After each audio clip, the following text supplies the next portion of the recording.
ಬಳ್ಳಾರಿಯ ಜಿದ್ದಿನ ಲೋಕಸಭಾ ಅಖಾಡದಲ್ಲಿ ಈಗ ಅಂತಿಮವಾಗಿ ಕಾಂಗ್ರೆಸ್ ಅಭ್ಯರ್ಥಿ ಇ ತುಕಾರಾಂ ಅವರು ಗೆಲುವನ್ನು ಸಾಧಿಸಿರುವಂತದ್ದು.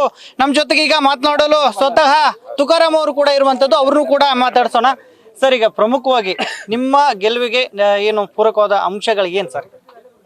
ಇವತ್ತು ನಮಗೆ ಪೂರಕವಾದ ಅಂಶಗಳು ಯಾವಾಗಲೂ ಕೂಡ ಅಖಂಡ ಬಳ್ಳಾರಿ ಜಿಲ್ಲೆ ಈಗೇನು ವಿಜಯನಗರ ನಾವೇನು ಮಾಡಿದ ಅಖಂಡ ಬಳ್ಳಾರಿ ಜಿಲ್ಲೆ ಯಾವಾಗಲೂ ಕೂಡ ಕಾಂಗ್ರೆಸ್ಸಿನ ಭದ್ರಕೋಟೆ.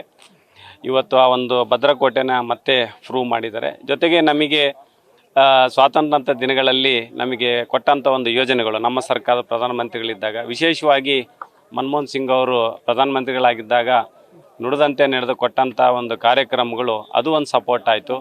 ಜೊತೆಗೆ ನಮಗೆ ಸಿದ್ದರಾಮಯ್ಯ ಸಾಹೇಬರು 2013-18ರಲ್ಲಿ ಏನು 165 ಭರವಸೆಗಳನ್ನ ಕೊಟ್ಟಿದ್ದರು, ಅದನ್ನು ಯಥಾವತ್ತಾಗಿ ನಾವು ಮುಟ್ಟಿಸಿದ್ವಿ. ಅದು ನಮಗೆ ಒಂದು ಸಪೋರ್ಟ್ ಆಗಿದೆ.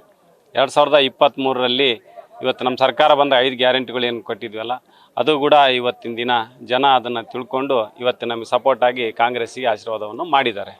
ಸರ್, ಒಂದ್ ಕಡೆ ಈ ಬಳ್ಳಾರಿ ವಿಜಯನಗರ ಲೋಕಸಭಾ ಕ್ಷೇತ್ರದಲ್ಲಿ ಮೋದಿ ಅವರು ಕೂಡ ಅಬ್ಬರ ಇತ್ತು, ಒಂದ್ ಕಡೆ ಕಾರ್ಯಕರ್ತರ ಪಡೆ ಇತ್ತು. ಆ ನಿಟ್ಟಿನೊಳಗಡೆ ಇಷ್ಟೊಂದು ಗೆಲುವಿನ ಅಂತರ ಆಗುತ್ತೆ ಅನ್ನೋದು ನಿರೀಕ್ಷೆ ಇತ್ತಾ ಸರ್ ನಿಮಗೆ? ಖಂಡಿತವಾಗ್ಲೂ. ಯಾಕಂದರೆ ಇವತ್ತು ಅವರು 400 ಪಾರ್ ಅಂತಂತ ಹೇಳಿದ್ರು. ನಾವು ಹೇಳ್ತಿದ್ವಿ ಪಾರ್ಲಿಮೆಂಟ್ಸೇ ಭಾರ್ ಅಂತಂತ ನಾವೆಲ್ಲ ಹೇಳ್ತಿದ್ವಿ. ಅದೇ ರೀತಿಯಾಗಿ ಯಾಕಂದರೆ ಇವತ್ತು ಕೆಲಸವನ್ನು ಮಾಡಬೇಕು, ಮಾತಿನಲ್ಲಿ ಆಗೋದಂತಲ್ಲ. ಅವ್ರು ಏನು ನುಡಿದಿದ್ರು ಅದರಲ್ಲಿ ಫೇಲ್ಯೂರ್ ಆಗಿದ್ರು. ನಾವೇನು ನುಡಿದಿದ್ವಿ ಅದನ್ನ ಮಾಡಿಕೊಟ್ಟಿದ್ವಿ. ಅವು ಅಚ್ಚಳಿದಂಗೆ ಇವತ್ತಿನ ದಿನ ಇವತ್ತು ಜಿಲ್ಲೆ ಸೇರಿದಂತೆ ರಾಜ್ಯ ಸೇರಿದಂತೆ ದೇಶಾದ್ಯಂತ ಇದ್ವು. ಇದರಿಂದಾಗಿ ಅದು ಕೂಡ ನಮಗೆ ಸಪೋರ್ಟ್ ಆಯಿತು. ಅದ್ರ ಮುಂದೆ ಮೋದಿ ಅವರೆಲ್ಲ ಬಂದು ಯಾವುದೂ ಅದು ವರ್ಕೌಟ್ ಆಗಲಿಲ್ಲ ಅವರಿಗೆ. ಸರ್, ಒಂದ್ ಕಡೆ ಧರ್ಮ ಅಧರ್ಮ ಅನ್ನೋದು, ಒಂದ್ ಕಡೆ ಕೌರವರು ಪಾಂಡವರು ಎಲ್ಲರೂ ಕೂಡ ಬಂದರು ಸರ್.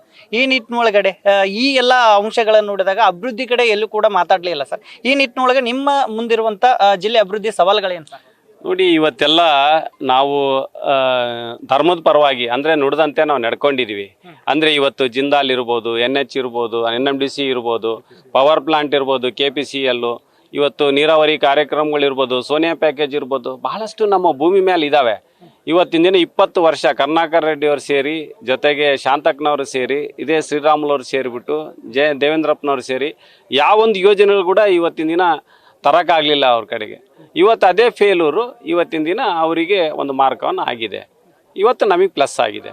ಸರ್, ಕೊನೆಯದಾಗಿ ಈ ಜಿಲ್ಲೆಯ ಮತದಾರರಿಗೆ ಏನು ಹೇಳಕ್ಕೆ ಇಷ್ಟಪಡ್ತೀರಿ? ಮತ್ತೆ ಜಿಲ್ಲೆ ಅಭಿವೃದ್ಧಿ ಕುರಿತು ತಮ್ಮ ಮುಂದಿರುವಂಥ ಸವಾಲುಗಳೇನು ಸರ್?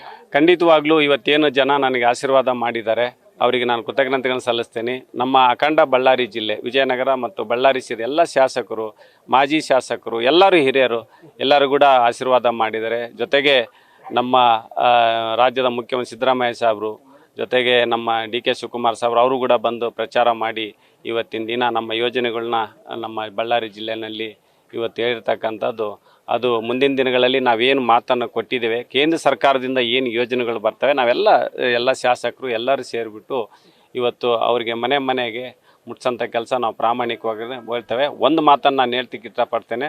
ಇವತ್ತು ನನ್ನ ಅವಧಿನಲ್ಲಿ ಸಂಡೂರಿನ ಯಾವ ಥರ ನಂಜುಂಡಪ್ಪ ವರದಿ ಅತ್ಯಂತ ಹಿಂದುಳಿದ ಹಣೆಪಟ್ಟಿನ ತೆಗೆದಿನಲ್ಲ, ಅದೇ ರೀತಿಯಾಗಿ ಎಲ್ಲರ ಒಂದು ವಿಶ್ವಾಸ ಗಳಿಸಿ ಬಳ್ಳಾರಿ ಜಿಲ್ಲೆ ಹಣೆಪಟ್ಟ ತೆಗೆತಕ್ಕಂಥ ಕೆಲಸ ನಾನು ಪ್ರಾಮಾಣಿಕವಾಗಿ ಮಾಡ್ತೇನೆ. ಇದಿಷ್ಟು ನೂತನ ಸಂಸದ ಇ ತುಕಾರಾಂ ಅವರ ಮಾತುಗಳು. ಕ್ಯಾಮ್ರಾಮನ್ ಕಾರ್ತಿಕ್ ಜೊತೆಗೆ ಶಿವಾನಂದ್ ಮದೇಳಿ, ನ್ಯೂಸ್ ಫಸ್ಟ್ ಕನ್ನಡ, ಬಳ್ಳಾರಿ.